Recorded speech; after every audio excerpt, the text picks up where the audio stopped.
Welcome to the deep dive. Today we're venturing into something, well, truly unsettling. A unique mystery centered around the Paterpani caves. And this bizarre phenomenon of bone wind chimes. Exactly. And for you listening, if you want to get to the heart of something quickly but, thoroughly, we've gathered some deeply strange elements here. There's a lot to unpack. We've got this age-old folklore, Hmm. some really disturbing modern incidents. Right, and even some scientific analysis attempts, plus these stark warnings from the local tribes passed down for generations. It paints a comprehensive picture, but also a deeply unsettling one. So, our mission today, let's try and dissect this strange phenomenon, understand its different facets, and crucially, Figure out what, if anything, we can learn about its nature, and maybe how to steer clear of whatever danger it poses. okay, let's start at the beginning, the origins, this legend. The legend of the Mad Sidhu. This dates back to before 1947, local stories from around the Paterpani caves. And the core of it involves British soldiers, doesn't it? A harsh act, stealing his few belongings. Which apparently provoked an even harsher response. The story goes they severed his fingers. Grim. And according to the folklore, that act ignited this powerful vow of revenge. Each bone shall sing of your sins.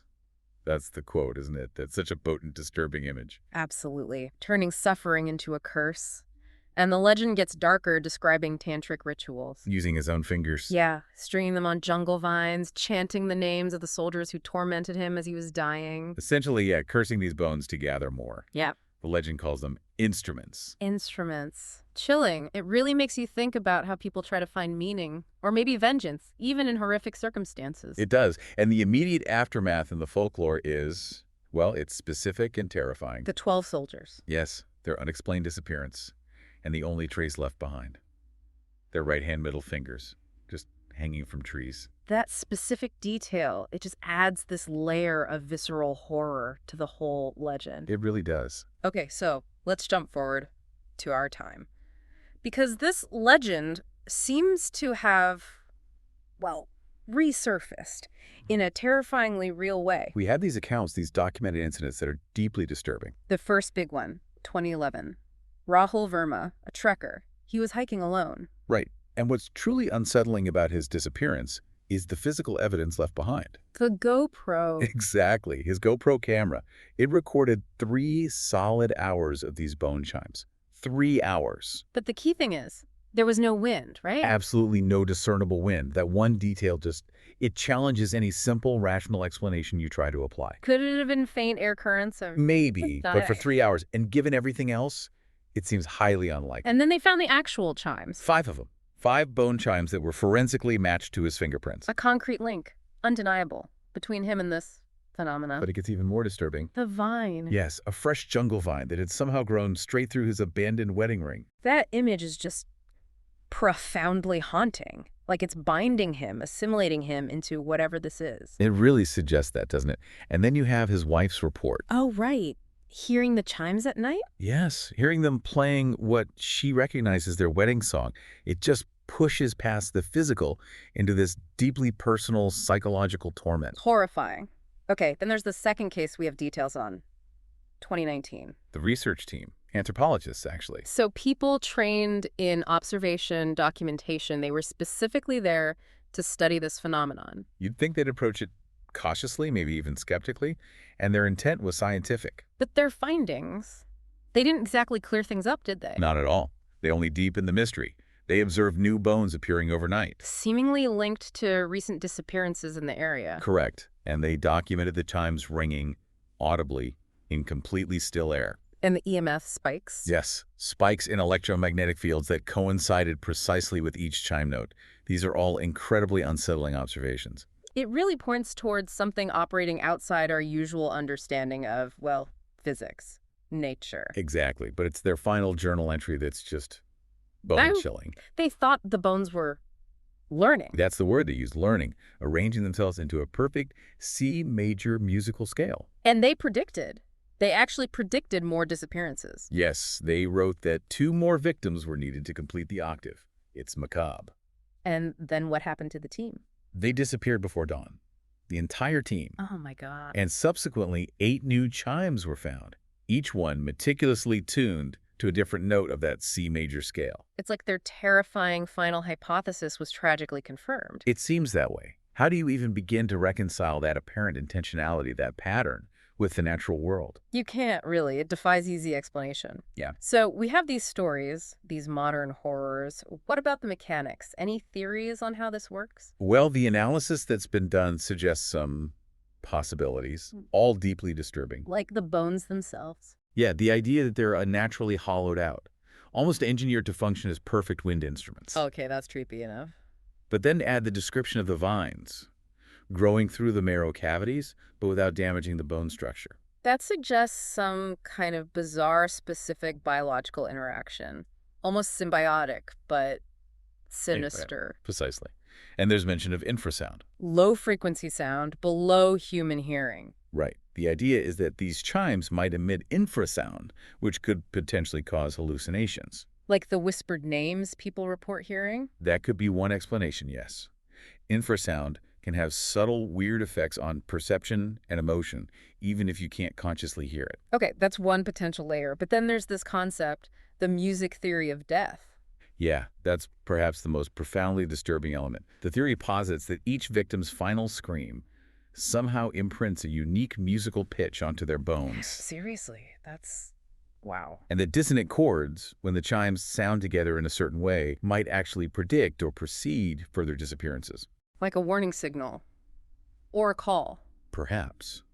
And the lore culminates in this idea that if 13 chimes gather, people report hearing a ghazal, a type of poem or song, but in an unknown language. It's like a framework for understanding it, but a terrifying one, suggesting some kind of communication, maybe? Or expression?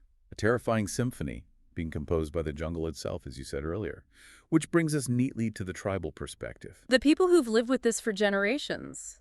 Elder Dottie Mohini? Yes, her explanation ties directly back to that original legend, the Mad Sadhu's curse. She believes the curse caused the jungle itself to start collecting musicians. Exactly, for its orchestra. Starting with fingers, like the Sadhu's, then moving on to tongues, and eventually vocal cords. Stretched like violin strings. Oh, that's horrifyingly vivid. It's a terrifyingly logical progression, if you accept the supernatural premise.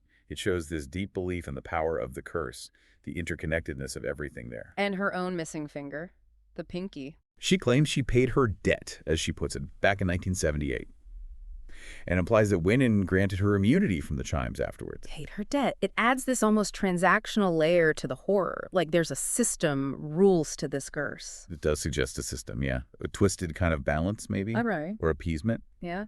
And her knowledge isn't just explanation. It hints at survival. Which brings us to probably the most critical part for anyone listening, especially if they ever considered going near Paterpani, what to do and what not to do. Right. These instructions seem rooted in generations of tribal knowledge. Maybe learned the hard way. They're crucial. So rule 1, if you hear bone chimes but there's absolutely no wind. First thing suggested is to sing, but specifically sing off-key. Off-key. Why? The thinking seems to be that it disrupts the harmonic patterns the chimes are creating. You're introducing deliberate dissonance into their deadly music. Okay. Disrupt the harmony. What else? Secondly, and this connects to Dottie Mohini's story, bite your own pinky finger. Immediately. Why the pinky? The idea is it signals you're already claimed, that you've already paid a part of that debt the jungle seems to be collecting. A symbolic gesture. A grim kind of insurance policy. And the third thing? Offering a lock of hair. It's mentioned as something that is sometimes accepted. Like a partial payment, maybe? A tangible offering. Part of yourself to appease whatever's out there. Exactly. But just as important are the things you absolutely must not do. Right. Don't try to remove any bones. Definitely not.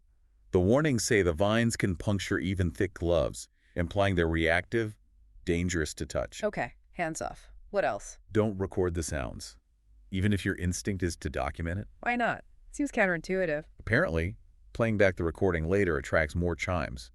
It basically acts like a beacon, drawing their attention right to you. Okay, no recordings, and the last don't. This one's particularly creepy. Avoid counting how many chimes you see. Just don't do it. And the reason? The rationale given is terrifyingly direct. It takes that many fingers next. Ugh. So the very act of observing and quantifying is dangerous. A direct, horrifying consequence. These aren't just old wives' tales, then. They seem like practical, albeit terrifying, Guidelines for survival learned through bitter experience. And the story doesn't end there, does it? There's an epilogue, development since 2022. Yes, and it suggests things are escalating. The orchestra seems to be expanding its range. How so? Reports mention toe bones being found now, added to the collection, which suggests maybe a percussive element? Percussion, so it's not just chimes anymore. Apparently not. And there's the appearance of a new skull wind harp found near the caves. A skull.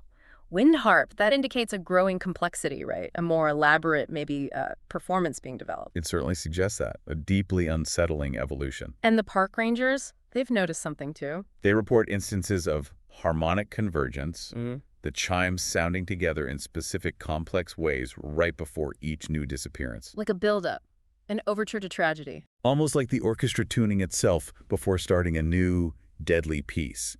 It's an ominous pattern. But the final warning, this is the takeaway, isn't it, for anyone venturing near there? It's the most direct and chilling piece of advice, really. If you find even one single bone chime near your campsite. Pack immediately. Yes. The implication is stark. You've been auditioned. Auditioned. Wow. And with that truly unsettling thought, we have to wrap up this deep dive into the Paterpani bone wind chimes. It's a narrative that just weaves together these ancient curses and very modern horrors in a unique way. It really makes you think, doesn't it?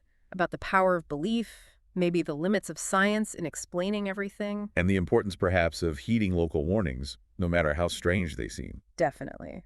It leaves us with a pretty disturbing final thought to mull over. If these chimes are learning, if this orchestra is growing, getting more complex. What's the end game? What's the ultimate symphony they're trying to create? And maybe the most chilling question of all. What would be the final instrument needed to complete that terrifying performance?